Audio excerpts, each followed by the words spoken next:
Out of all the weeks, we get a Thursday night game. We get it against the only undefeated team in the league. It's circled for a reason. It's gonna be a tough one. But hey guys, I'm back for another episode of All Smoke, All 32 with Aaron Givens. Now, I can honestly say that this is going to be an exciting one.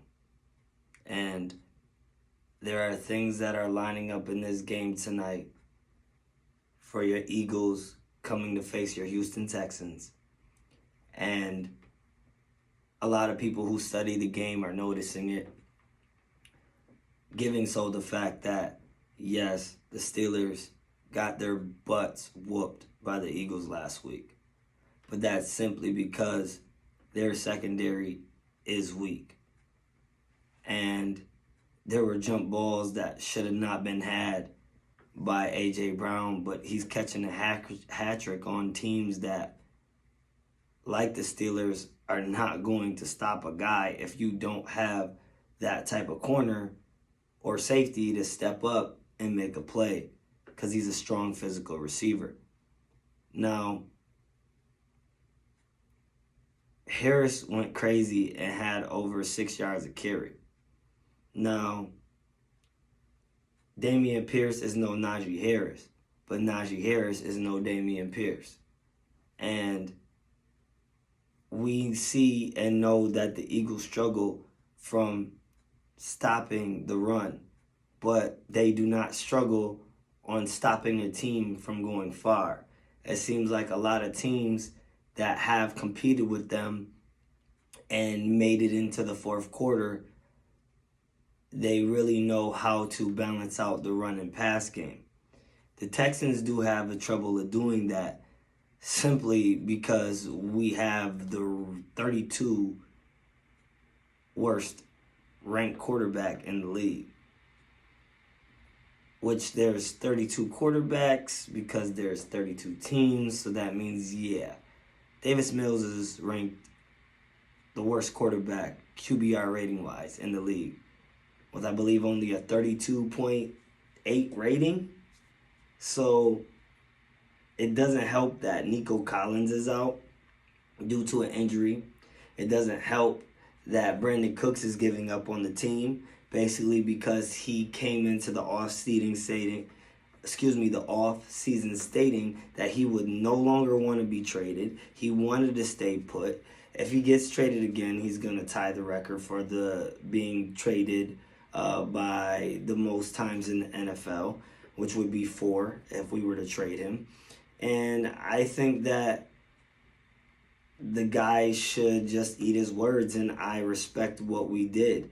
Nobody really wants to take on that $18 million guaranteed next year. Maybe they could talk to him a reconstruction if that was done, but I mean, you cried wolf. You said you're tired of being traded. You want to stay put. We paid you the money, and you're not even putting up. We can't forget the touchdown pass you had against the Broncos that could have honestly put the game away and help us win that game.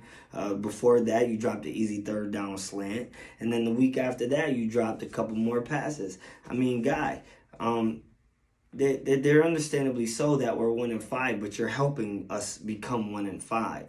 Your inconsistency with certain routes, we understand that you have Davis Mills, but I can't go on enough about Brandon Cooks. I respect your career and what you have done, but when you dig yourself your own hole, this is what you get. So when it comes down to what we have to really look at in regards to the defensive side, we have the 17th ranked best defense passing-wise. Now, when it comes down to who all the Eagles have faced, the only team besides us that has had a decent passing defense are the Cowboys, which are ranked 3rd, and Washington, which is ranked 16th.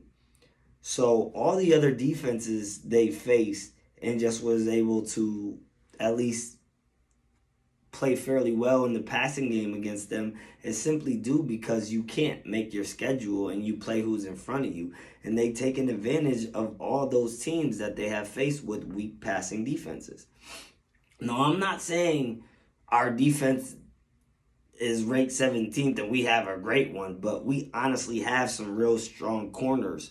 And Nelson, which had the pick last week, it was just honestly a rookie waiting too long to throw the ball, because if he would have threw it on time, it would have honestly been a complete or incompletion based on the receiver catching or dropping, because he was open. But he waited that one extra second, which had Nelson have that come up speed, and he just picked it off. Now, on the other side, you got rookie Stingley, and he has yet to give up a touchdown this season, which is pretty impressive and shows you why that Nick Caserio wanted to take a risk in picking a corner with a little health issues over a corner that played in a weaker division and never gave up a touchdown in his college career. Speaking of Sauce Gardner, which by the way is having a solid rookie season as well. So it looks like either way that the teams went, Jets and Texans, they got a decent corner, because both Stingley and Gardner are putting up some decent numbers and breaking up some passes and making plays. And when I really look at what Jalen Hurts has been able to do in regards to passing, he's definitely only forced one pass, and that was against Jacksonville.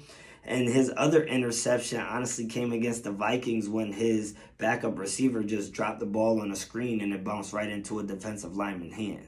So he did show against the Jacksonville team, and I believe it looked like it was a cover one with the linebacker shading. So he basically tried to force it in, and which caused the tip in the air ball again and a pick. So that was on him. Slay is a beast. Davis Mills better not just stay away from him and keep the ball away. I think quick passes, quick plays will help along with the run game, because if you don't play keep away from the Eagles, they are going to drive and they are going to score quickly, because I've watched film on them and they score either one or two ways. They dink and dunk, hit the holes if you want to play zone with the tight end, and with Sanders coming out of the backfield doing tosses, and the read option, of course, is their favorite go-to. And Devontae Smith, he finds holes either in the middle of the field and the outside flats. The guy is everywhere, and he's ready to just catch. And I can never forget about who A.J. Brown, as I spoke about when he played against the Steelers last week and had his hat trick. But last time I remember A.J. Brown, I was chilling in the Texans stadium last game of the season, actually, when J.J. and Watson last time suited up for the Texans. And we literally had it tied. We could go into overtime and we could end Tennessee's season, but what did the Texans do? They do Texans thing, and Tannehill just launches a bomb, and he catches it dang near right in front of my face. Line up, kick a field goal, and beat us. Dang, A.J. Brown. But this is not that Texans secondary, and I'm thankful for that. It's because I can honestly say with this 5-1 team, it has been rough, but we really have pieces that look great going forward. And those are pieces that we have not had as a franchise since 2002. I can't remember the last time we really honestly had a shutdown corner. And that's really tying back to just a few years ago with Jonathan Joseph. I mean, the guy was solid, but he was not shut down. And it's really about time, we figure things out. And overall, with all this said and done, I really feel that the Texans can cover the 13.5, 14-point spread. I really feel that's kind of disrespectful, being so that the Eagles only blow out about 2 teams this season, and every other team they faced, they really had to fight. 3 teams this season, and they really had to fight and work for games just like any other team. I'm not taking away their undefeated streak. They really look well on film, and again, Jalen Hurts is doing a real good job of protecting the ball. But they never faced a running back like Dameon Pierce. This guy breaks tackles and he makes things happen. And I really think we're going to try to open up the pass game with him just a little bit more, being so that he is catching the ball better. So when you really look at this game, you got to give it to the Texans. Out of all the times we're playing somebody on Thursday night, it has to be this undefeated team. It has to be a team that everybody has us out against. Remember last time we played at Cincinnati, 2015, Monday Night Football? They coming in hot, and we had to go get TJ Yates. And sure enough, what we do? We upset the Bengals and give them their first loss. Don't forget the Pittsburgh Steelers. Don't forget them being hot in 2018. Don't forget them going ahead and fumbling the bag against Washington and losing against a team they shouldn't even came to, and the game meant nothing. These are the times that it happened, when there's a long period of wait and you got too much to think, or it's a short period of wait like this one coming off of Sunday into Thursday and you don't have enough time to think and you just do it. And this is what's going to happen. We're just going to do this win. And the Texans are going to get this upset. Give me the Texans an honest 32-28. High scoring game. Everybody going to get some feel. Mills going to be able to spread out the ball more, not looking for Cooks, not having his number one. So he's going to depend on receivers that are open. And if you're a team that really don't know how to look at certain receivers and plan for them simply because the whole game plan has changed due to your two top receivers being out, your quarterback has no choice but to mix the ball around and hit people that are open. And that's why this game is so perfectly set up for us to get the W. Let's go, Texans. Let's go, Texans. That's all I have for this episode of All Smoke, All 32. And I can't wait to see you for my Week 9 picks. See ya.